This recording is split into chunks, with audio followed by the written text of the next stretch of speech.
And that's the one that you say it's not yet required by law. Yes. Is that the one you're referring to? It's not in formal policy yet by the Yes. city, but it should be. Okay, that's what I mean, yes. Yes. Okay. So you and I are cleared, Commissioner Boles. I'm cleared of all of those things. You and I are cleared.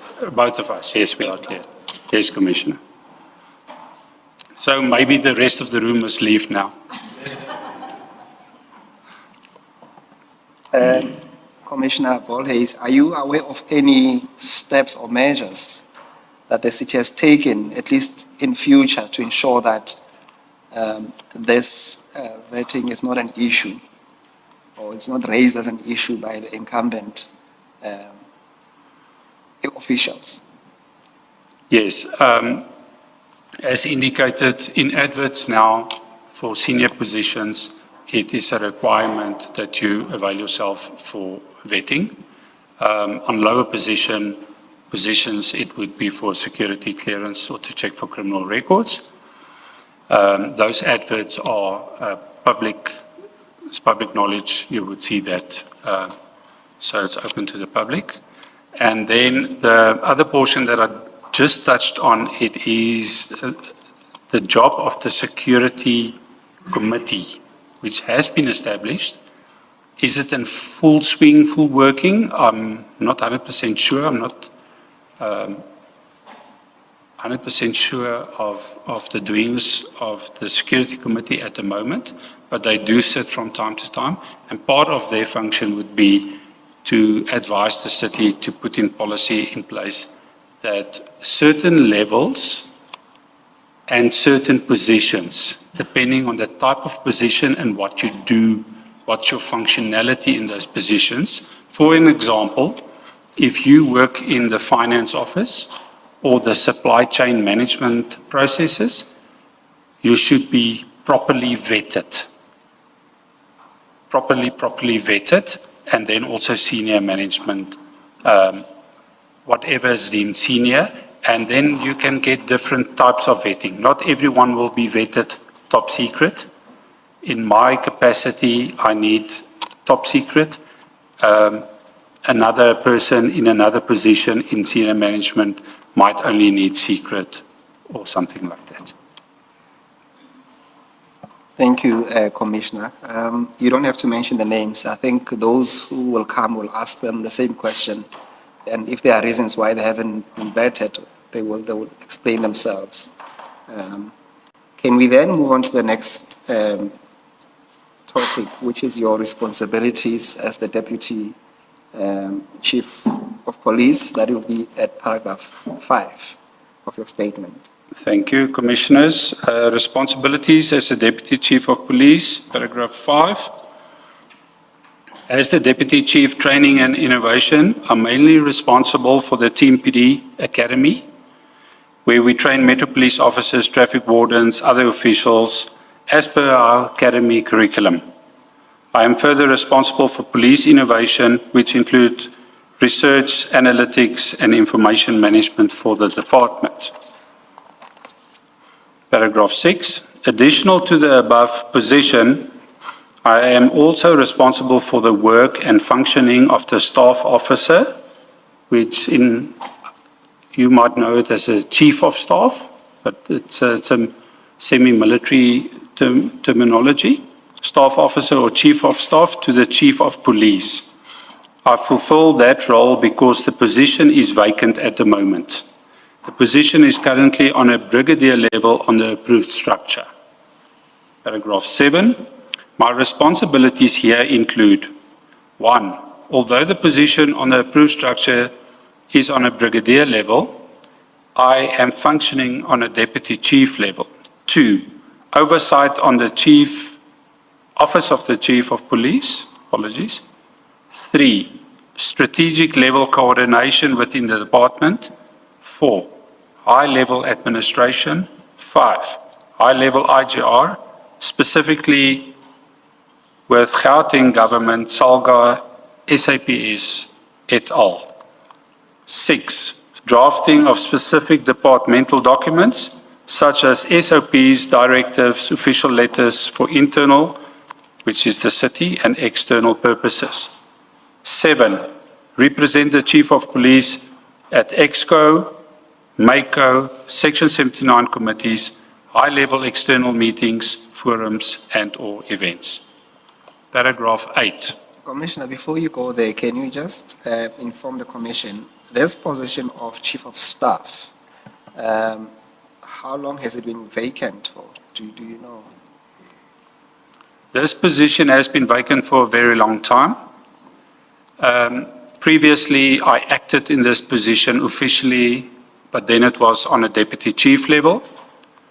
The structure was then subsequently changed and put incorrectly on a brigadier level. The new structure that has been developed for the department, proposed structure that still needs to go for approval, it has been put back on a deputy chief level where it should be. It's a high stressful position, the right-hand person to the Chief of Police, as indicated by some of the functions that I have already mentioned. We have, over time in the city, a lot of vacant positions. We have had in the Metro Police many vacant positions for a long period of time. Since the Chief of Police, Yolande Faro, has been appointed, I believe it was October 23, I think so. She immediately lobbied the city and the city manager to ensure that at least critical positions and high-level positions are being filled. Subsequently, the department has filled numerous positions. We're still in a position where we have put forward critical vacancies that are now very close to advertisement level, subject always to final approval by the city and available budget. But these are funded vacancies. One of the positions that we hope to fill would be this position of Chief of Staff, because it's a critical position. Thank you, Commissioner. I think we are about to move on to paragraph 8. Yes. Yes. Commissioners, paragraph 8. I'm further responsible for the management and coordination of unfair labour practices, arbitrations at the South African Local Government Bargaining Council, SALGBC. This includes 1, attending step 3 grievances, and this is grievances as per the COT collective agreement on behalf of the department/Chief of Police. 2, attending conciliation when required. 3, attending consultations with internal role players and appointed legal representation in preparation for the bargaining council. And 4, attend or coordinate the actual arbitration at bargaining council and/or CCMA.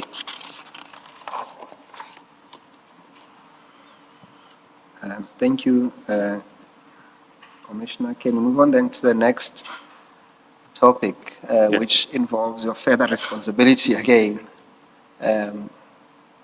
Now we're talking about the section deals with your acting stint as a caretaker of the asset protection and security services. Can you take us through that? I can. It's number D, my acting stint as caretaker of asset protection and security service, paragraph 9, Commissioners.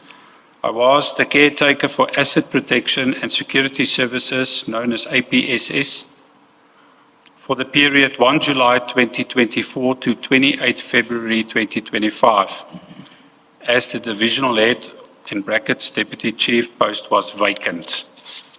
The function was transferred from the office of the city manager back to the TMPD as from 1 July 2024.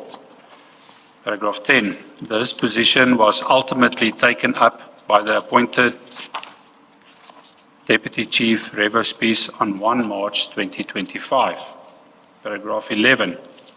As the caretaker of APSS, I did high-level management and oversight over the division. Paragraph 12. Upon assuming this task, I had to deal with the relocation of the APSS from the Office of the City Manager to the TMPD. I must hasten to state that when the APS transfer was done, I was not provided with a handover report as one would expect. I am aware, however, that a handover, and I say it in brackets, report was ultimately emailed to the Chief of Police by Ms. Paledi Marota, where I was also copied on the email on 10 April 2025. Now that is 9-10 months later, and I've already given over or handed over the function to Deputy Chief Spies. But continuing, Commissioners, on paragraph 13, the email is attached to Chief Yolande Faro's statement, which I attach as Annexure SB1, which I will refer to. Paragraph 14. During my testimony, I will point out from the handover report that on what I agree with and what I disagree with in relation to the following subtopics. 14.1, the background to the transfer. 14.2, human resources related matters. And 14.3, budget and procurement related matters. 15, when I received the transfer of the APSS, I was aware of the tender in question comprised of the watchman component and the ad hoc component. Paragraph 16, we, in brackets, the Deputy Commissioners and Chief of Police, had monthly budget meetings and APSS budget performance was mentioned/discussed. During my stint, we dealt with ad hoc individually and provided services only with the necessary approvals, including documentation. Deputy Commissioner, can you just explain what you mean where you say that you dealt with ad hoc individually?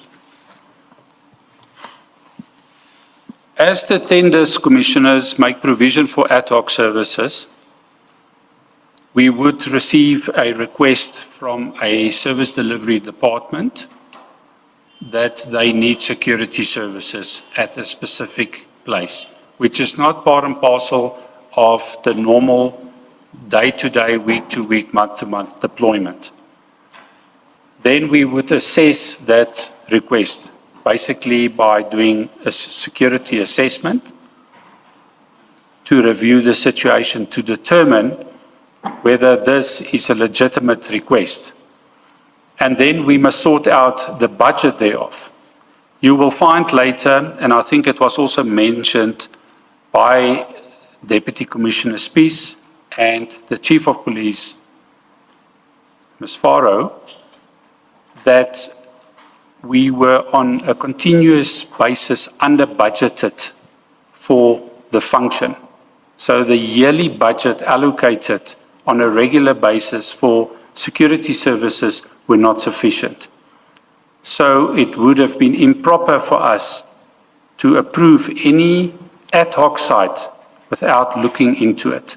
If a service delivery department then requests, we do an assessment. If we agree with them, then we determine the type of security that needs to be placed or put in place, and then they need to provide us with a GL or the service delivery component within the city, falling mainly under the COO, would have to look for money.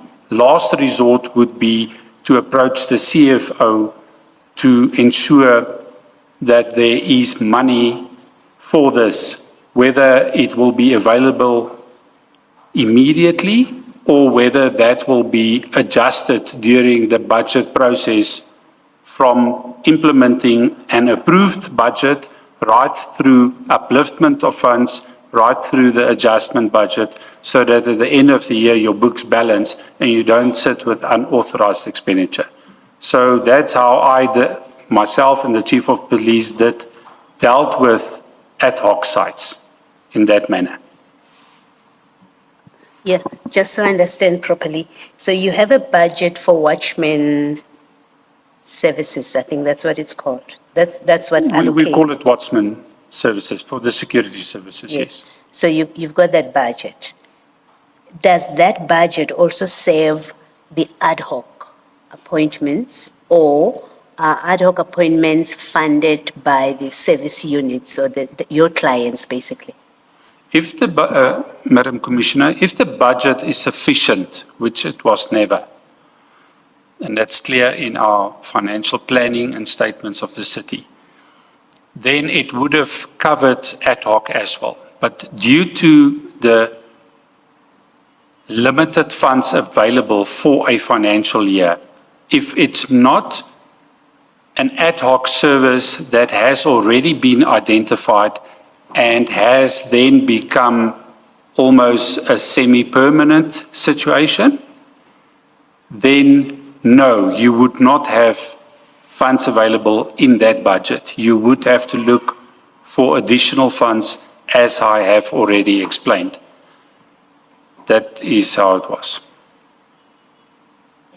And the final approval for that scenario where you have to find additional funds? Yes.